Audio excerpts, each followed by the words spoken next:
pasó el día de ayer. El candidato de la presidencia de Ecuador, Fernando Villavicencio, fue asesinado a tiros el día de ayer cuando salía de un colegio en el norte de Quito después de haber realizado un acto electoral.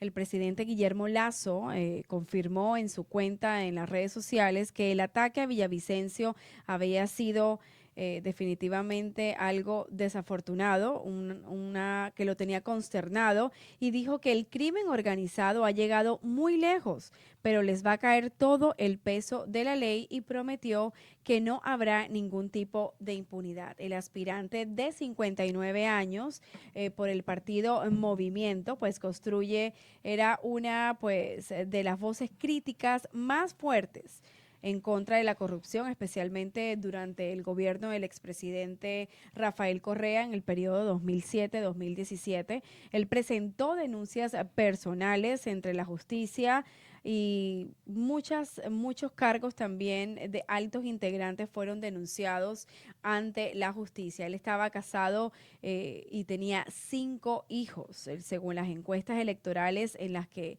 se ronda el tema de la aproximación de este tema del porcentaje. Él rondaba en un 45 a 50% de preferencia y iba a la cabeza de estas elecciones. En el último video se ve cuando él está obviamente expresando su inconformidad contra estas denuncias o estas amenazas que habían estado haciéndose en su contra, y pues dijo que él estaba aquí disponible para todos y que desafortunadamente no tenía miedo, pero este atentado pues logró llevarse su vida. Fueron cerca de 4 disparos que recibió, mortales por supuesto, y acabó con la vida de esta persona de 59 años que lo que único quería, Giovanni, era llegar a hacer la diferencia en el país, y desafortunadamente esto está ocurriendo. Se comparó mucho con el tema en el año 1989, exactamente el 18 de agosto, cuando en Colombia el líder por el nuevo liberalismo y candidato presidencial, Luis Carlos Galán, fue asesinado también en Y, un acto de y campaña, y también así de esa misma manera por simplemente denunciar. Esto fue directamente en esa época con el cartel de Medellín que estaba liderado por Pablo Escobar. Y también en México, Wendy, en el Ajá. año creo que 94 mataron al candidato presidencial de apellido Colosio. Ujú. Es lamentable, pero al hecho de que tú pones es que hay que tener coraje para denunciar las cosas que son incorrectas. Él había ido hacía una semana Ujú. a denunciar que el cartel Sinaloa. de Sinaloa lo estaba amenazando y Ujú. culpaba o que si le pasaba algo a él era Culpa de ellos, culpa de pues. ellos. Pero también aquí en los Estados Unidos le dio una entrevista a, a Bailey, Ujú. donde Bailey le recomendaba que el problema, lo que pasó fue que la cámara estaba viendo a este señor y de repente cambiaron la cámara donde Bailey y el señor decía que iba a decirle los nombres de las personas que públicamente que vivían aquí en Estados Unidos y se Wow. habían hecho millonarios y Bailey le giró la cabeza que no lo dijera porque es muy crudo, pero es real que aquí todavía existe un sistema donde hay personas que te pueden pasar la cuenta de una u otra manera. Entonces, y como decía Bailey el día de ayer, eh, la familia todavía vivía en Ecuador porque él estaba Ujú. acá en los Estados Unidos. Pero el problema, Wendy, que sucede con esto de la política es que se ha puesto Sí, ha trascendido. ha trascendido a otros espacios donde para llegar al poder usan dinero del narcotráfico, usan dinero que no está limpio y entonces se le debe a esta gente que Ujú. tienen el poder absoluto. Es como, por ejemplo, y yo te voy a decir algo, cuando hay una campaña política en cualquier lugar, tú puedes ganar si tú tocas realmente puertas. Si por ejemplo, Marilyn se postula para la parte de donde ella vive, para ser la líder comunitaria donde ella vive, ella no va a salir electa si no va a tocar puertas. Claro. Si no va a dar un plan a seguir de lo que quiere hacer para la comunidad. Pero es lamentable que aparece Wendy Pineda, por ejemplo, y Giovanni, que vive ahí, te manda a hacer 100,000 flyers y lo reparten de puerta en puerta, te da ayuda para la prensa. Tú estarías comprometida conmigo, porque yo te llevé al poder. Y entonces, ¿qué va a pasar con Marilyn? Que Marilyn no va a salir electa. Aunque el pueblo diga, bueno, tiene buenas intenciones, ay, la muchacha tiene buenas intenciones, pero es lamentable, no tiene el apoyo económico. Y gana la persona que realmente tuvo un apoyo, pero no quiere decir que tú lo vas a hacer bien. Tú estás vendida a un sistema, que ese sistema tiene que rendirle cuentas a la persona que te brindó ese apoyo para poder llegar. Y es lamentable que eso lo vemos en todos los niveles. Lo vemos en niveles de las asociaciones, lo vemos en niveles de ciudades, lo vemos en niveles condales, lo vemos en niveles estatales y así lo vemos en los países de Latinoamérica. Aquí creo que habíamos entrevistado al muchacho que es ecuatoriano, que es concejal del distrito número 11, creo, Ceballos. El señor Ceballos, donde él dice que es lamentable que haya tanto dinero cuando hay unas elecciones y que él, tocando puertas, pudo lograr llegar a concejal. Con sus fondos privados. Con los fondos privados pequeños. Yo creo que es triste, pero es la realidad.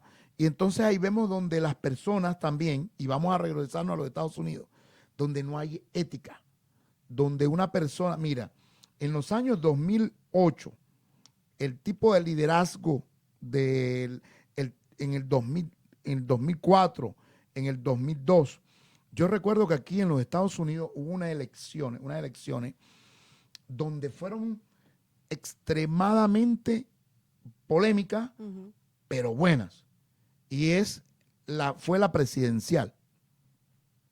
Había un vicepresidente que se llama Al Gore, que fue el vicepresidente con el señor Bill Clinton. Y estaba el hijo Bush, que era gobernador del estado de Texas, que se había postulado para la presidencia de los Estados Unidos. Y fue tan cerrada las elecciones que el condado, ayer hablábamos de las elecciones, cómo eran, que el condado de Miami-Dade era donde estaba la burbuja de 537 votos que marcaban la diferencia para pasarle a él, que en aquel entonces eran 25 votos electorales, la cual le iba a dar la oportunidad de ser presidente o Al Gore o al presidente Bush. Estaba Penelas, ¿no? En aquel entonces se criticó muchísimo al alcalde del condado, que era Alex Penelas, porque Alex Penelas salió en un avión de vacaciones para España, y eso hay hasta una película, un documental en HBO. En HBO, donde habla de los 537 votos. Pero lo que te quiero decir, la ética, que el señor, había muchas cosas en juego. ¿Quién decide la elección? Y hablábamos de los poderes. El Poder Judicial. El Poder Judicial entró en mano, los 9 jueces, y determinaron que no se podía seguir esculcando y que el verdadero presidente era el señor Bush. ¿Qué pasa? Que el señor Al Gore, que pertenece al otro partido, acepta la ordenanza del juez y se hace presidente el señor Bush. ¿Qué pasa con ahora la ética? No existe. Aquí el presidente que perdió, legalmente demostrado, perdió. Correcto. No fue la persona que ganó, no se le hizo robo. Y todavía hay mucha gente que cree que hay robo. Mucha gente que dice, entonces, si en realidad fue que le robaron las elecciones, ¿por qué se vuelve a postular? Exacto. Porque si tú dices, yo soy el presidente, yo no tengo por qué volverme a reelegir si yo gané las elecciones. Entonces, yo creo que y no se debería estar reeligiendo porque él tendría derecho, si fuera legalmente y tuviera ética y fuera moral, no se podría postular porque si ganó la primera y ganó la segunda, no se podría postular la tercera vez. Quiere decir que en el subconsciente de él sabe que está diciendo una mentira, sabe que está dando falsedades y entonces hay muchísima gente que cree todavía en la inocencia de una persona que dirigió, manipuló, asesoró a las personas para que pudieran tomar el Capitolio. Y entonces decimos nosotros, ¿a dónde está la ética? Se ha perdido, pero porque los líderes han sido fraudulentos con el liderazgo que lleva. Entonces, ¿cómo vamos a ser ejemplo de ser buenos líderes si somos la representación negativa de cada uno? Ese señor no sirve ni como padre. Para nada. ¿Por qué? Porque está dando una mala señal de cómo poder gobernar. O sea, tú vas a gobernar de una manera incorrecta. Tú puedes, dijo en una de las entrevistas, y no estoy yo estoy de acuerdo con el Partido Republicano. Yo estoy de acuerdo con que haya una presidenta, que exista este tipo de partido, porque hay personas que son excelentes. Pero lo que sucede es que yo no estoy de acuerdo con la manera de dirigir y creer, manipular a las personas que somos comunidad. Yo en un momento determinado, te voy a decir, y con toda la honestidad del mundo, para mí el señor Pence, el vicepresidente, me parece que es una persona demasiadamente correcta, porque fue la persona que en ese momento dirigió y dijo, no, esto no puede ser correcto, yo no puedo proclamar que este señor es presidente cuando... Y para mí, siendo yo demócrata, Te inclinarías me por él. inclinaría para votar por el señor Pence. Sí, porque tiene dignidad. Y cuidó la democracia Claro. de los Estados Unidos. Sin embargo, yo creo que va en uno de los lugares más penosos de lo que es la contienda electoral. Desafortunadamente, y como lo hemos dicho en repetidas ocasiones, hay personas que simplemente tienen una preferencia, pues, sin ningún tipo de fundamento. Y bueno, Giovanni, te quiero contar algo. Te voy a hablar del MD.